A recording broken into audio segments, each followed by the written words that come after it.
We'll take it one day at a time here. He's either going to be out today or not practice much at this point. So, yeah. Sean, could you? John won't practice today. Given that you guys, the trade deadline came and went, and you guys didn't add or just subtract from the team, is that, I guess, maybe a declaration that you like your team, you like where you are? I mean, you're always trying to improve, but it seems like that was a declaration that we like who we are. I just walked into Bean's office, make sure he was not sleeping in there. I mean, I knocked first, and then he didn't answer, so I had to make sure he wasn't sleeping. No, I mean, we always trust our players. We like who we have. Still, I think the thing for a coach in this position is we got work to do. I mean, Brandon does a great job handling all the personnel things, and I know he looked, and he's always going to look to try and improve our football team. Sean, so much has changed since 2017. But in any ways, do you, as maybe you fly into Jacksonville, do you think back to, that January, or whether it was end of December, the end of the season, just where this team was and how far it's come, and just any real reminisce about what that game, that first playoff appearance under you might have been? I think, there's plenty of time for reflection when this is all said and done. But right now we're focused on playing a team that, I think is talented, and, they go and beat Miami there. And so got a good quarterback. I think that's really what we're focused on is the here and now and this game. I didn't use any big words. Yeah, I appreciate you dumbing that down for me. What do you see from Trevor Lawrence? I tried to find it. Trevor Lawrence. Yeah, I mean, you watch him on TV just in his career at Clemson and the games he played in and the job he did. He played at such a high level, and he seems to be, at least outside looking in, class young man that's off to a good start in his career.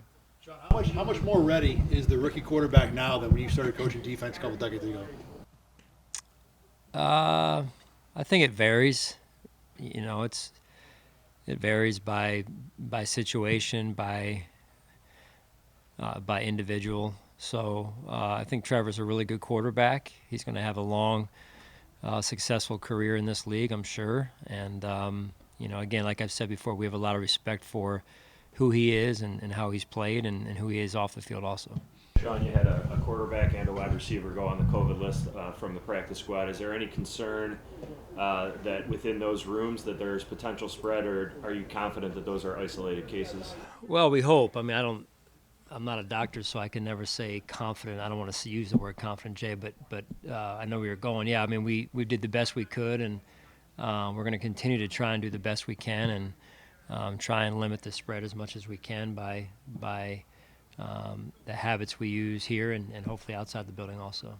Sean, Urban Meyer gave this organization a really nice compliment today. He said, "We've studied Buffalo. Buffalo is, in my mind, one of the best builds in recent history, how you've built the organization." I know you have to do the way you think is right no matter what, but when you hear other people around the league giving compliment to the entire organization, how does that make you feel, and about where you're going and what you've done here? Well, I would say we appreciate that. Appreciate the kind words. Urban's had a remarkable career as a head coach. I don't care if it's college or pro. I mean, you're a head coach. You're leading people. You're driving a team towards a vision, and he's done a great job of that. So I think a lot of us as coaches study what he's done in the places he's been. So I appreciate that. Sean, you didn't have this experience because you started basically in the NFL, but I don't know if you've talked with colleagues around the league, how difficult it might be for someone like Urban Meyer, who's had so much success in college, to make the jump to the pros. I mean, we think of it as your head coach, but it is a totally different situation. Have you talked to people who have said how difficult that really is? Probably not much. I only worked in college myself for a small amount of time, so I'm sure like when you go from the NFL to college, there's an adjustment there, and I'm sure going the other way there's an adjustment. for myself, I never really did that. So I've never really coached in college for any period of time. So a long period of time. So, but there's been a lot that have done it both ways. Out of curiosity, the correlation between Cole Beasley's production and the dropping production, and then his rise in production seemed to coincide with him deleting his Twitter account. Might there be something to that? Because the question just seems to be nagging at my head. That's probably a better question for Cole, really, John. I mean, I think he's addressed it, I believe, a couple days ago. So it was great to see him play. I'll just talk about on the field. Great to see him play at such a high level last week and get into a good rhythm. And so, anxious to see how he does this week and looking forward to it. Things developed the way that they did with Cody early on in the season, Cody Ford. Yeah. There was some concern in the fan base about his future, what's going to come, and now that there's some injuries, could be asked to get back in there. I mean, where do things stand with him and your confidence level if he has to go back in there? Yeah, I think I mentioned it after what happened earlier in the season, that my confidence hasn't really changed. I mean, I know it says, well, how could you say that? But I think what Cody's done, which I think is great, is he's gone back to the drawing board, tried to adjust some things technique and fundamental wise, and he's put himself in a position now to come out here and do a good job for us. The Aaron Rodgers tests positive. He's not vaccinated. He confirmed that through national reports. Is that another kind of reminder and cautionary tale to your team to be able to go, look, I mean, this is one of the best players in the NFL, and this is going to really hamper their team? Yeah, I mean, again, I don't want to get into specific to Aaron, but just overall, obviously these are personal decisions, as it relates to COVID. And I just think that, there's certainly we get these reminders in life, right? Whether it's things that are happening around us, all the time, and you just try and do the best you can, right? Navigating life. Hit a sack at the end of the game. What do you think about? How do you feel about what he's doing for you? I'm sorry? Jerry Hughes. Yeah. How do you feel about what he's doing for you? Yeah, I thought he played well. I really did. I thought he and Mario played well this past week and played with great energy. And I like watching them work out there. And two veteran guys that I believe just love to play. And so it's fun to watch them out here kind of pal around with one another and yet at the same time lead by example. With John Feliciano, is injured reserve that all possibility? I know you told me. Yeah, we're keeping our options open. We'll see. Just trying to get as much information as we can at this point. Anybody else not going to practice due to injury today?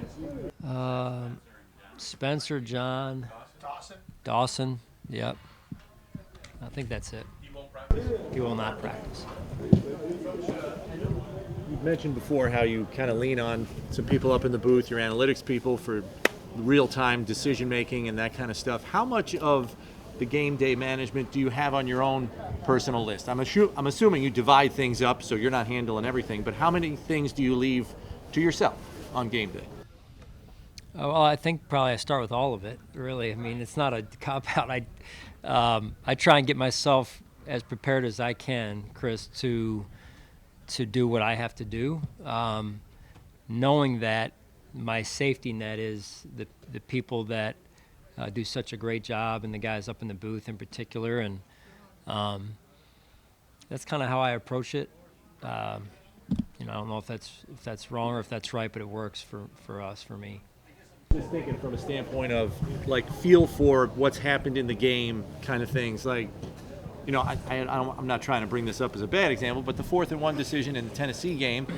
You make the decision to go for it. I'm wondering, how much do you think about things like how the defense has played thus far through the game, or maybe even in the second half or in the last 10 minutes, last 2 possessions? Yeah, sure. No, all that factors in. I mean, I'll give you an example. Last week we had I think it was the face mask penalty on Josh on the touchdown throw. We could have gone for 2 in that situation. Ball was spotted. Could have been spotted at the 1. Just felt like at the time and that it was a close defensive game at that point. And if you don't get that 2, how does it affect the game, the margin, and the wind, the ensuing kickoff, I wanted to kick off into the wind, hang it up, and try and play good defense, and then go 3 and out and score. I mean, that's how things link together a little bit in my mind, at least, and so that complementary piece ended up coming through for us, right? I think we pinned them at the 17 and then did go 3 and out or a short drive and out, and then scored on the ensuing drive as well. So all those things, you try and do the best you can, but I certainly rely on the people upstairs for help.